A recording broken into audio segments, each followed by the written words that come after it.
And it's Ken Kraetzer for Sons of American Legion Radio, RallyPoint.com. We're at the U.S. Military Academy. I got the chance to talk with the head coach of Army football, Jeff Monken, and Coach looked like he had a spirited practice. So I talked with the players afterwards. What'd you accomplish in practice today, and what'd you kind of talk with the players about after? Well, we want to have two really physical practices. Today, tomorrow, before we take a break here for Thanksgiving. We actually hadn't been in full gear in practice for about 3 weeks. This is the first time that, in a while that we came out in full gear, and I just felt like it was important for us to do that, and we'll do that again next week, at least one time, just to kind of get ready for those fundamentals that are going to put us on the ground, whether it's a tackle or if it's a block below the waist, just things that we need to continue to work on and I guess have the ability to be able to execute. And when you don't do it in practice and you're only doing it on Saturdays, I think it's easy to lose those fundamentals. So I thought it was a good practice. Hopefully. Coach, impressions of what you've seen from Navy. They got Zach Abey back at quarterback. They had a nice win against Tulsa last week. Well, one, they're very well coached. Kenny does a great job. He's built a terrific culture there. They're a tough football team. I was in that locker room with those guys as an assistant coach, and they do a great job. And last week was a great indication of what they're capable of. They've got good players. Zach Abey's a really tough runner. They've got Perry in a position they can still get him the ball and get him in space. And I'm impressed with their whole team. Defensively, they fly around. They play really hard. They're athletic. So and their kicker. I mean every phase. Just talk about every phase. The Mooring kid's an outstanding kicker, and I watch him on kickoffs and how high and deep he gets them, and so it's going to be a challenge. Playing this team and playing this game, it is always a battle, and I know this one will be too. Well, you certainly know how to keep a team charged up. You've got a couple of weeks to go, but you've had some accolades. You were nationally ranked first time in 22 years. That's a big deal for West Point, and the 9-2 record is certainly an accomplishment. How do you keep everybody focused, certainly with all the activity that'll be going on between now and the big game in Philadelphia? Our guys will stay focused because they know what an important game this is, and it's the biggest rivalry in sports, and to be a part of this and to have an opportunity to be a competitor in this game is pretty special. So it's a game we desperately want to win. It wouldn't matter what the records are. It wouldn't matter, rankings or any of that stuff. It's the Army-Navy game, and that's great motivation in itself. Very good. We had a chance to talk with Darnell Woolfolk.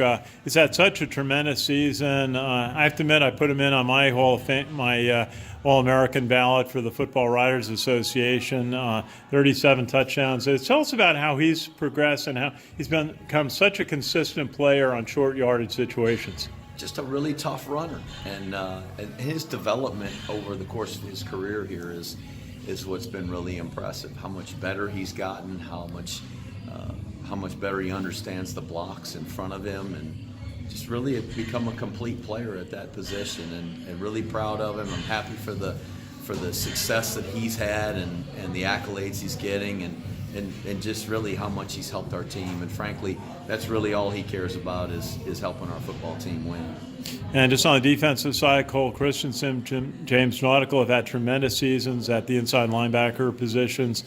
And also I see Elijah Riley that were on my ballot that we sent in. Just tell us a little bit about some of those players and what they've been able to contribute. I'm really, really impressed with just how well they play together. And I don't know that any of the guys you mentioned are I don't know. I mean, maybe they're all Americans. I pay far less attention to each one individually than I do the group collectively. And I think they play really hard and play really well together. They trust each other. They know each other's going. They know the other guy's going to do his job, so they can do their own. And they're very well coached. Jay does a terrific job. Our defensive staff, what they do to prepare those guys, I think they've done a good job. So we certainly need them to play their very best in this next game. Hey, you do such a great job representing the Army, and with Thanksgiving, we're always thinking about members of the military, soldiers serving around the world on that day, and have a thought for the soldiers serving overseas. We always hope that we catch a few of them listening to our reports. Well, we're incredibly thankful for them, and it's something that every American should be thankful for. It's the men and women who selflessly serve and go out and do the job that the rest of us either aren't willing to do or can't do. And I'm glad we've got our nation's military and just their commitment to this country. So very thankful, especially at this time. And I know it's very difficult probably for them to be far from home and away from loved ones, but they can be sure that there's a lot of people that love them and appreciate them, and to do the things that they're doing, to be in the place that they are, to serve so many people, should be with a tremendous sense of pride, and they're spending a great day defending an unbelievable nation. So thanks to all of them. Absolutely. Jeff Monken, happy Thanksgiving to you and all your family from everybody at the American Legion, rallypoint.com, and SAL Radio. Good to see you. Same to you, Ken. Beat Navy. Absolutely. It's Ken Kraetzer for Sons of American Legion Radio, Rally Point at the U.S. Military Academy.